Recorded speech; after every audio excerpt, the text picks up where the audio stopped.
हो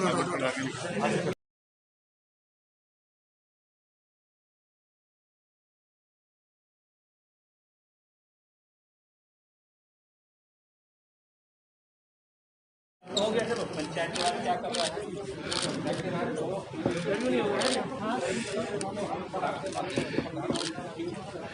स्वच्छता सैनिटाइजेशन की कार्रवाई चल रही है। ग्रामीण क्षेत्र में जो नगरीय क्षेत्र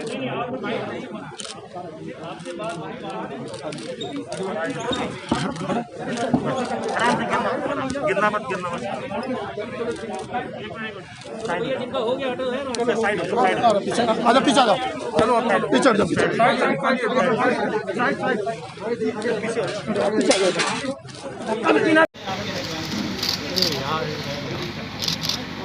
सभी लोग निरंतर सक्रिय हैं। उत्तर प्रदेश की अपनी एक बड़ी भूमिका है। उत्तर प्रदेश में जब कोरोना की प्रथम लहर आई थी तब भी एक बेहतर परिणाम दिया था। वर्तमान में उत्तर प्रदेश देश की सबसे बड़ी आबादी का राज्य होने के बावजूद प्रभावी ढंग से कोरोना के खिलाफ इस लड़ाई को लड़ रहा है। उत्तर प्रदेश के बारे में जो आशंका थी कि उत्तर प्रदेश में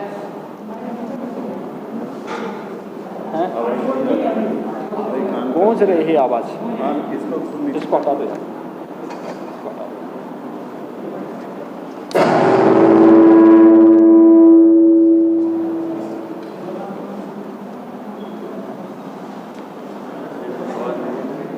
उत्तर प्रदेश में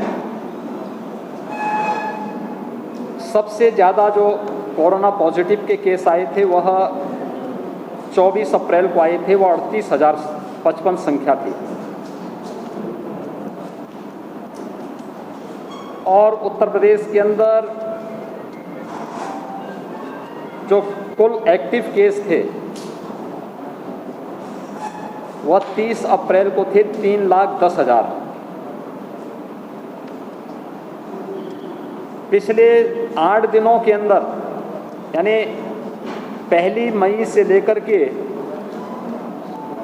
7 मई तक उत्तर प्रदेश में 65,000 एक्टिव केस कोरोना के कम हुए हैं।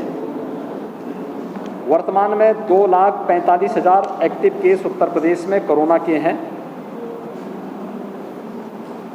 और लगातार कोरोना के केसेज कम हो रहे हैं। प्रदेश के अंदर जिन क्षेत्रों में पॉजिटिविटी ज़्यादा थी मैंने वहीं से अपनी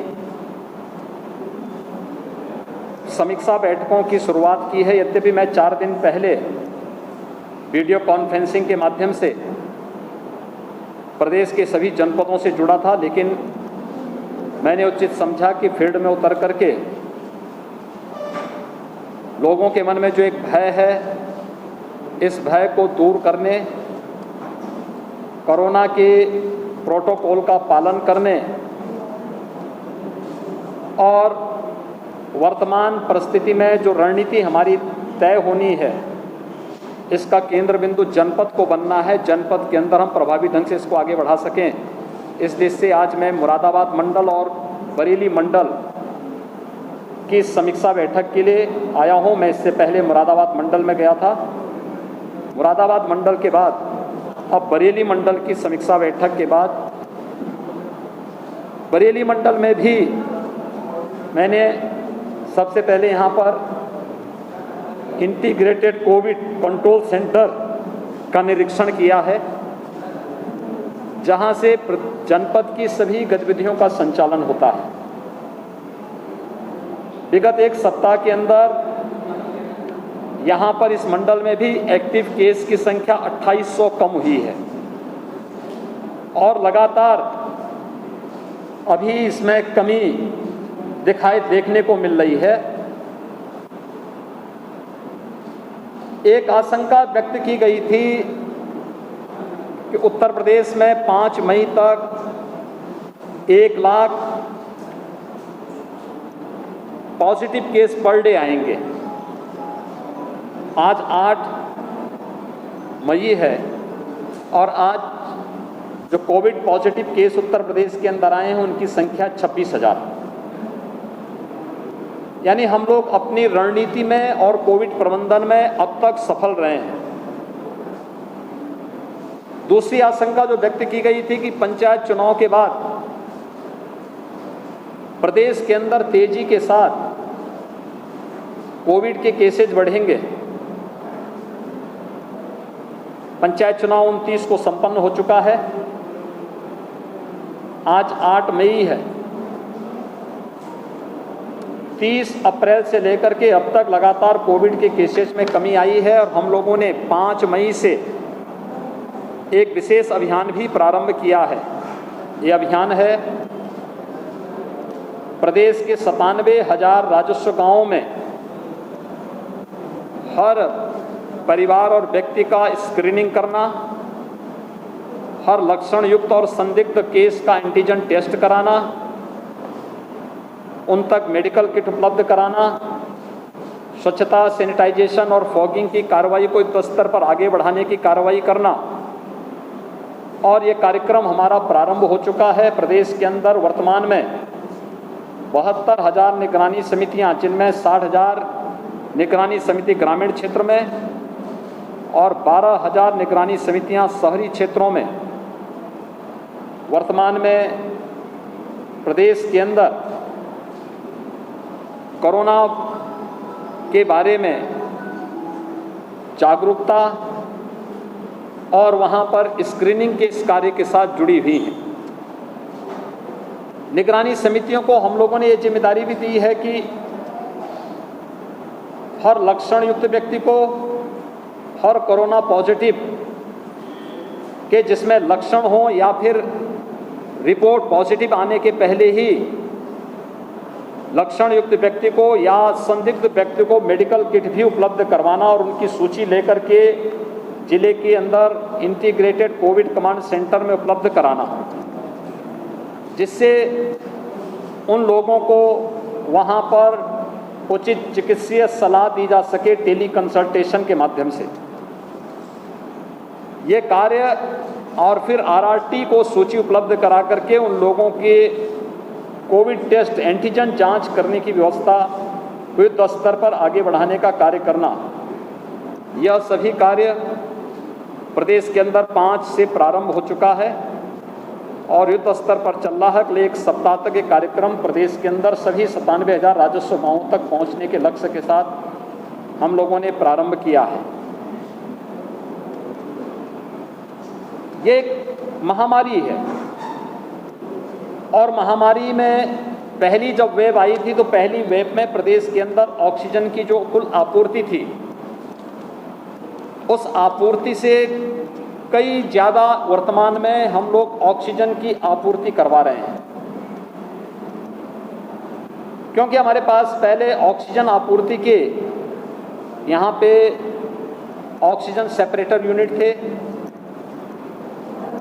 हमारे पास प्रदेश के अंदर एलएमओ लिक्विड मेडिकल ऑक्सीजन ये विभिन्न संस्थाओं के द्वारा एग्रीमेंट के आधार पर मंगाई जाती थी। लेकिन जब एक क्राइसिस हुई तो इसमें, क्योंकि पहले किसी हॉस्पिटल में हम लोग देखते थे कि अगर 500 बेड का हॉस्पिटल है तो उसमें 20-30 बेड का आईसीयू होता था। मुश्किल 30 से 35 लोगों को ऑक्सीजन की आवश्यकता होती थी। लेकिन आज इसके ठीक विपरीत हो गया। अगर 500 बेड का हॉस्पिटल है तो हर व्यक्ति को ऑक्सीजन की आवश्यकता है, उसमें वेंटिलेटर की भी ज़्यादातर को आवश्यकता है, एचएफएनसी जिसमें बहुत ज़्यादा ऑक्सीजन लग रहा है उसकी आवश्यकता है। तो ऑक्सीजन की मांग कई गुना बढ़ने के कारण उसकी आपूर्ति उन सभी क्षेत्रों में करने के लिए हम लोगों ने कई प्लानिंग की और मैं आभारी हूं आदरणीय प्रधानमंत्री जी का और भारत सरकार का जिन्होंने ऑक्सीजन की आपूर्ति में हमें मदद की, जिसमें एयरफोर्स के जहाज़ के माध्यम से खाली टैंकर को यहाँ से उन स्थलों तक पहुँचाने में मदद करना, चाहे वो जमशेदपुर हो, चाहे जामनगर हो, चाहे बोकारो हो, उन सभी क्षेत्रों में पहुँचाने में योगदान देना और वहाँ से स्पेशल ऑक्सीजन ट्रेन चलाना। हम लोगों ने बरेली मुरादाबाद मंडल के लिए, जहाँ पे पहले आसानी से यहाँ की कम खपत के अनुरूप ऑक्सीजन की आपूर्ति काशीपुर से हो जाता था, हम लोगों ने उन क्षेत्रों से भी ऑक्सीजन एक्सप्रेस के माध्यम से अतिरिक्त ऑक्सीजन पहुंचाने का कार्य यहाँ पर किया है। यहाँ पे ऑक्सीजन के सिलेंडर भेजे गए हैं, ऑक्सीजन कंसंट्रेटर भेजे गए हैं, जिनके लिए कोई अतिरिक्त आवश्यकता नहीं, केवल बिजली से वे चलेंगे। एटमॉस्फेयर से ही ऑक्सीजन को लेकर के वे ऑक्सीजन की आपूर्ति कर सकते हैं। इन सब की व्यवस्था भी यहाँ पर करने का कार्य युद्ध स्तर पर उस कार्यक्रम को भी यहाँ पर चलाया गया है। इसके अलावा ये भी प्रयास किया गया है कि हम लोग कोरोना प्रबंधन के लिए वर्तमान की चुनौती से जूझने के साथ साथ फ्यूचर की भी प्लानिंग कर सकें। हर एक जनपद को कहा गया है कि वह अभी से अपनी तैयारी करें। ऑक्सीजन की आपूर्ति के लिए हम लोग जनप्रतिनिधियों के सहयोग से, शासन के सहयोग से ऑक्सीजन कंसंट्रेटर, ऑक्सीजन के लिए एयर सेपरेटर यूनिट या प्लांट, ऑक्सीजन प्लांट, इन सभी के लिए आदरणीय प्रधानमंत्री जी ने भी प्रधानमंत्री कोविड केयर फंड से उत्तर प्रदेश के लिए 61 नए ऑक्सीजन प्लांट स्वीकृत किए हैं। हम लोगों ने राज्य सरकार के मद से मेडिकल एजुकेशन और हेल्थ की ओर से भी ऑक्सीजन प्लांट स्वीकृत किए गए हैं और इसके अलावा गन्ना विभाग ने भी CSR के मद से हर एक जनपद में एक ऑक्सीजन प्लांट लगाने की कार्रवाई प्रारंभ की है, जिससे फ्यूचर की उन चुनौतियों से जूझने में और उन चुनौतियों का मुकाबला सफलतापूर्वक करने के लिए हम कार्य कर सकें। इस पर तो कार्य हो ही रहा है, लेकिन साथ साथ बेड्स की संख्या भी बढ़े, टेस्टिंग की क्षमता को बढ़ाना पड़ेगा। इसके लिए हम लोगों ने प्लानिंग की है और ये भी व्यवस्था प्रारंभ की है कि हर एक व्यक्ति को सुरक्षा कवच दे सके। वैक्सीनेशन उसका एक बहुत प्रमुख आधार है। वैक्सीनेशन के लिए भी एक विशेष अभियान चलाने की कार्रवाई प्रदेश के अंदर हम लोगों ने प्रारंभ की और मुझे बताते हुए प्रसन्नता है कि प्रदेश में अब तक 1,35,00,000 से अधिक लोगों को हम लोग वैक्सीनेशन, 45+ लोगों को, 1,45,00,000 लोगों को ये वैक्सीन दे चुके हैं और 18 से 44 के बीच में 1 लाख से अधिक लोगों को हमने वैक्सीन दिया है, जिसमें बरेली भी पहले चरण में आच्छादित है। सोमवार से हम लोग 18+ वालों को जो वैक्सीन देना है 18 से 44 के बीच में, इसके लिए अब 7 से बढ़ा करके ये संख्या हम 18 जनपदों में करने जा रहे हैं। हर नगर निगम में और गौतम बुद्ध नगर जनपद में हम लोग सोमवार से वैक्सीनेशन के एक बृहद कार्यक्रम को भी आगे बढ़ा रहे हैं। हमारा फोकस है कि वैक्सीनेशन में वैक्सीन की वेस्टेज को कम से कम किया जाए और वैक्सीन की वेस्टेज को कम करने के लिए पहले से ही प्लानिंग करना, उस प्रकार का सॉफ्टवेयर विकसित किया जा रहा है। ऑनलाइन रजिस्ट्रेशन की व्यवस्था की जा रही है। उतने ही लोगों को कंफर्म करके बुलाना जितने लोगों को उस दिन वैक्सीन दिया जा सके और वेस्टेज को न्यूनतम स्तर तक पहुंचाने, जिससे हर एक व्यक्ति तक वैक्सीन पहुंच सके। इस कार्यक्रम को भी आगे बढ़ाने का कार्य प्रदेश के अंदर युद्ध स्तर पर किया जा रहा है। प्रदेश के अंदर कोरोना प्रबंधन के इस कार्य में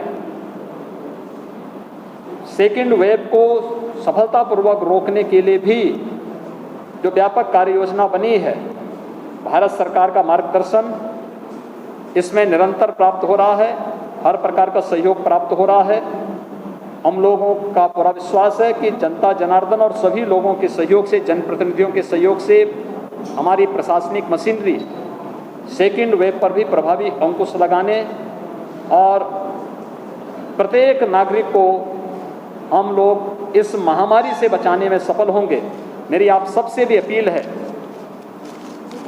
कि स्वयं का बचाव करते हुए कोरोना के प्रति व्यापक जागरूकता का हम कार्यक्रम जरूर चलाएं। खासतौर पर प्रत्येक व्यक्ति से अपील हो कि अगर आवश्यक नहीं तो घर से बाहर न निकलें।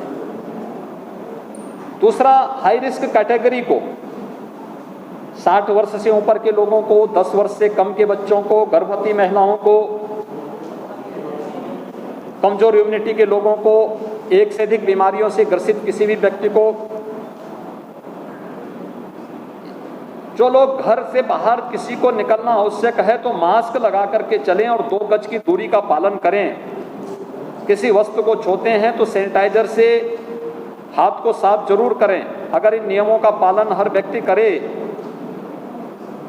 और शासन के द्वारा जो कोविड प्रोटोकॉल लागू किया गया इसका पालन करेगा तो निश्चित ही सफलता प्राप्त होगी। लोगों में काफ़ी अवेयरनेस आया है। मैंने आज स्वयं भी मुरादाबाद मंडल में,